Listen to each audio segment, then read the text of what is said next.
ईमानदारी सर्वोच्च नीति है। एक राहुल नाम का व्यक्ति था। स्वभाव से बहुत ही गंभीर था। उसकी पढ़ाई पूरी हो चुकी थी लेकिन कोई नौकरी नहीं थी। दिन रात वो काम की तलाश में इधर उधर भटकता रहता था। राहुल एक ईमानदार मनुष्य भी था, इसलिए भी उसे काम मिलने में मुश्किल आ रही थी। दिन इतने खराब हो चुके थे कि उसे मजदूरी करनी पड़ी। रोजी रोटी के लिए उसके पास अब कोई विकल्प नहीं था।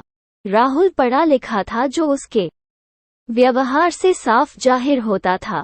एक दिन एक सेठ के घर राहुल मजदूरी कर रहा था। सेठ का ध्यान राहुल के ऊपर ही था। सेठ को समझ आ रहा था कि राहुल एक पढ़ा लिखा समझदार लड़का है, लेकिन परिस्थितिवश उसे ऐसे मजदूरी के काम करने पड़ रहे हैं। सेठ को अपने एक विशेष काम के लिए एक ईमानदार व्यक्ति की जरूरत थी। उसने राहुल की परीक्षा लेने की सोची। उसने एक दिन राहुल को अपने पास बुलाया और उसे 50,000 रुपए दिए, जिसमें 100 के नोट थे, और कहा, भाई तुम ईमानदार लगते हो, ये पैसे मेरे एक व्यापारी को दे आओ। राहुल ने ईमानदारी से पैसे पहुंचा दिए। दूसरे दिन व्यापारी ने राहुल को फिर से पैसे दिए। इस बार उसने राहुल को बिना गिने पैसे दिए, कहा, खुद ही गिन लो और व्यापारी को दे आओ। राहुल ने ईमानदारी से काम किया। सेठ पहले से ही गले में पैसे गिनकर रखता था, पर वो राहुल की ईमानदारी की परीक्षा लेना चाहता था। रोज वो सेठ उसे पैसे देने भेजता था।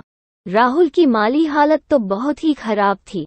एक दिन उसकी नीयत डोल गई और उसने 100 रुपए चुरा लिए, जिसका पता सेठ को लग गया, पर सेठ ने कुछ नहीं कहा। फिर से राहुल को रुपए देने भेजा। सेठ के कुछ न कहने पर राहुल की हिम्मत बढ़ गई। उसने रोजाना चोरी शुरू कर दिया। सेठ को उम्मीद थी कि राहुल उसे सच बोलेगा, लेकिन राहुल ने नहीं बोला। एक दिन सेठ ने राहुल को काम से निकाल दिया। वास्तव में सेठ अपने जीवन का एक सहारा ढूंढ रहा था। उसकी कोई संतान नहीं थी। राहुल को भोला भाला जानकर उसने उसकी परीक्षा लेने की सोची थी। अगर राहुल सच बोलता तो सेठ उसे अपनी दुकान सौंप देता। जब राहुल को इस बात का पता चला है तो उसे बहुत दुख हुआ और उसके स्वीकारा कि कैसी भी परिस्थिति हो, ईमानदारी ही सर्वोच्च नीति होती है। दोस्तों, कैसा भी मुकाम आए, व्यक्ति को ईमानदारी का साथ नहीं छोड़ना चाहिए।